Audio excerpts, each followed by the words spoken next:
Hey guys, it's RodimusPrimal. I am back with another video, and today I was given the opportunity to interview Sydney Mikayla, who voices Robby Malto on Transformers Earthspark. And in preparation for this interview, they gave me the opportunity to watch the first episode of season 2, and the first batch of episodes will be premiering on Paramount Plus on June 7th. So if you are a fan of Transformers Earthspark, you can tune in to that. However, they did ask me to make the interview be audio only, and I am going to respect their wishes for that. And if you are or aren't a fan of Earthspark, that's perfectly fine. So without further ado, let's sit back, relax, make sure you're subscribed to the channel, and let's transform and roll out.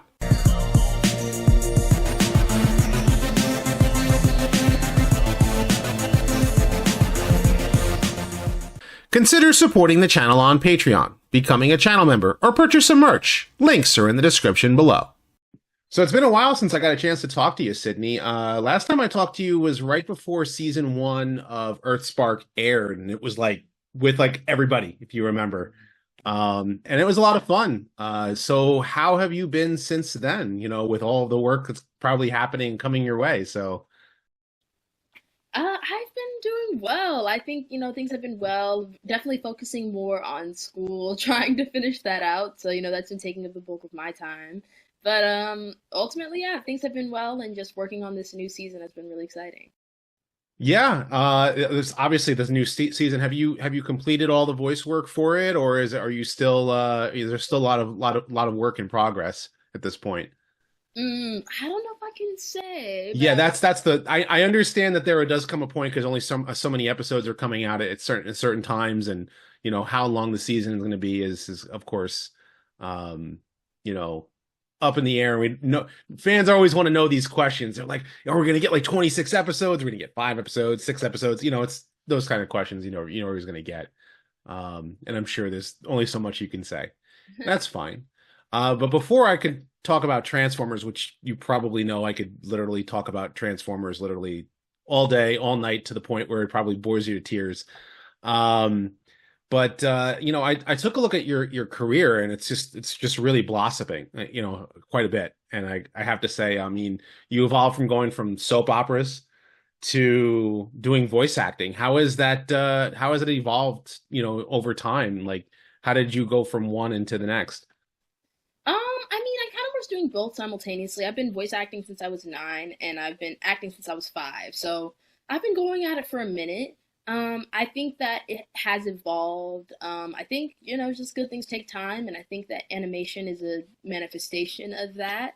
I think, when you're watching animation, like every single frame is crafted so like individually and perfectly, and then it just like it really blooms. So I think that, I think my career could also, attest to the same qualities. Like, good things really do take time. And so I think, that's the beauty of like being able to do something for a long time. It's like you get to see like how much something has grown. So I think it's really awesome at 21 to like look back and be like, whoa, like I did this and I did that. And just like look at all the cool projects and, see how far things have come, even with Transformers, like, starting from that first episode to being done with season 1. It's like, wow, we've come such a long way. So it's really an incredible journey. Yeah, it becomes a point where you start like becoming really involved in those characters, no matter what you're playing, whether it's what was it, Kipo and Age of the Wonder Beast to Craig of the Creek, those kind of things, like all those different roles, you just start to grow in them as you play them more and more. And I mean, heck, you almost won an Emmy twice, now you. You kind of cut out a little bit, but I think it was good. So I'm going to say thank you. So you had, it says that you had, have some Broadway aspirations, and according to your profile. And I was curious, is there any specific roles that you've been most interested in playing on Broadway? Sure. I love The Wiz. I just saw it. So amazing. So I would probably say Dorothy and The Wiz. Um, what else? I love Legally Blonde, surprisingly. But I think it's fun, and I got to play like Elle my freshman year doing like I did like the musical in college. That was really fun. I would love to do that again. Um And my mom was in The Lion King, so I feel like it's a good show, and I would be really fun to do one day as well. So I'm gonna say those are top three for now. Anything can change. Moving on to voiceover work, with all the different voiceovers that you've done over time, how has that, how different like is that in comparison to, obviously acting in person? Like how much more of yourself do you have to really bring to the table with voiceover versus acting in person? Yeah, sure. I think voiceover work does require you to be like much more physical than people would assume. People think it's just like reading off a paper. Not quite. It's still acting. So I think, just really taking on that physicality, like, okay, what do I need to do? And then doing it to be able to, you know, um, kind of get the sound that you want. I think it's also very fun because you get to do a lot more crazy things, like all the, things that we pick up, all the fights that we have are not really things that you would be able to do in person unless you had like a crazy, huge $20 billion budget, all those backflips and jumps off cars and trains, which, hey, fingers crossed, because I'd love to do an action, movie one day, like a big action movie like that. Seems so fun. But until then, I think that voiceover work gives me that like adrenaline and, I just really get to have fun with the characters in that way. Well, for one thing, for starters, I mean, you've been doing really well so far with action scenes with Transformers. I mean, if you actually, get a chance to actually watch the episodes, and I've gotten a chance to watch all of season one, and now I've seen the first episode of season two so far. And I can from what I've seen without spoiling much, because obviously, we're not doing any spoilers. The one thing I've noticed is that there is definitely a big character growth with Robby over the course, even through season one and now moving on to season two. How would you say that has been reflective of like how you've been able to bring that to the table and how much you've grown now with Robby? So That's a good question. Like how our growth has paralleled. I guess I could see some parallels, being able to take on a lot and being able to handle it. I think also being able to make the best of where you are because, Robby's very, hesitant to be in Witwicky at first and then really accepts it. And yeah, I think those things could parallel. Yeah, just mainly like having responsibility and just handling it in the best way you can while also like continuing to grow throughout your like adolescence.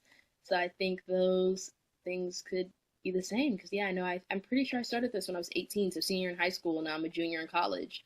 So just that growth and that time that it's taken all the lessons that I've learned, and I know that Robby has learned so many lessons along his way too. So yeah, I mean, from episode to episode, literally he's grown quite a bit. And one of the things that I can say is like, and it really does show throughout even season one and what have you, is that family comes first. yes. And I think that was one thing I expressed to you the last time that we talked, was like how the message of being part of a family dynamic and making sure that family comes first. There's one of the things I notice about Robby is that he's determined to do the right thing, to try and make sure to right whatever wrong, or whatever the goal is. But I like the messaging that family does come first out of his character. Is there any that messaging? Is that there any reflection of that in your own personal life, or is and that you bring to the table, or is that just more so that's the story ahead of you? Yeah, I could definitely see some of those themes of family comes first in my own life. I think also, like family is also the people that you choose, and I think that's also like, that beauty of like chosen family, which I think Robby finds through the Transformers bots. And for me, like, in college, just meeting some of my closest and lifelong friends, just knowing that family is like those people that have stuck with you the whole time and like that chosen family too. So I think that's really beautiful and just sticking beside the people that have always, stuck beside you. So I think that is beautiful and something that Robby's learning as well because he's like meeting all these new bots and realizing like, hey, these are family. Maybe not by blood, but I love them all the same. Well, I mean, he's got his family, he's got his sister, his actual sister, and then of course his parents, and on top of that, he has, like you said, all the bots that to take care of. So it's a big giant, supersized family at this point now. As everybody's growing together, which is always a good thing, seeing family grow. Now, how has the reception for you been being part of the Transformers family. And it's even more so because it's not just with Earthspark, but I mean, you're now part of like, a big family of Transformers, actors and people who are involved in the shows and what have you. How is the reception for you been so far? I think, the reception, from for me on my end has been really beautiful. Finding that new like Transformers Earthspark family, whether it be like Andy Dale and Christy or all the cast, like everyone is just working so hard. And just to see everyone's work come together collectively has been so amazing, very beautiful. So I love that. And then also, like, I guess from the audience, everyone's really loved it as well. And I feel like we've gotten really great feedbacks. So on both ends, it's really exciting. That's good. And what would you say? How have you interacted with a lot of fans? Is it more so just been like the larger conventions like Comic-Con, or have you gotten a chance to get to any of the smaller Transformers conventions? Mainly just Comic Con. I remember, in 2022, and then with the strikes and everything in 2023, things got kind of wonky.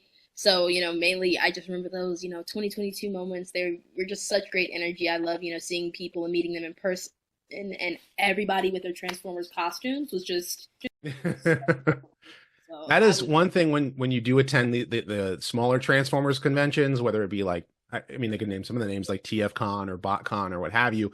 Everybody's going to be dressing up in the Transformers cosplays, and it's more so than just the other superheroes that you see at Comic-Con, but like they want to see, they want to be just as involved with it as you are, and they a lot of you're probably going to see a lot of families and what have you would love to meet you in person. And I think that's a good thing to take note that you're part of a family. We, Transformers fans, we're hey, we pretty much love all of you guys. So, but it's been a wonderful time talking to you. I could have made the interview much longer, but I know time is running short. So, but I won't take too much of your time, and I really appreciate the time that you've taken to answer my question. So, where else can people take a look at your stuff? Are you on Instagram, or just mostly just check out Transformers Earthspark? Yes, mainly check out Transformers Earthspark, but if you want to follow me on Instagram, it's official Sydney Mikayla, and X is Sydney Mikayla. I had to think, 'cause I'm like, X, Twitter, what is it? So, It's yeah, so but it's so many, right? Like it's so many social media platforms. You're trying to get your name out there. It's the same thing for me, and I get the feeling. yeah, But exactly. again, I really do appreciate it, Sydney, and I hope you have a wonderful time continuing on making Earthspark as fun as it is for a lot of the fans, and continue on with your blossoming career. So I'm sure you're going to go places for sure. Thank you so much. You as well. So I can't wait to see us both. They're going to be at, the next big thing of our lives. Like, hey, good to see you. Yeah, absolutely, absolutely. So you take care. Thank you. You too.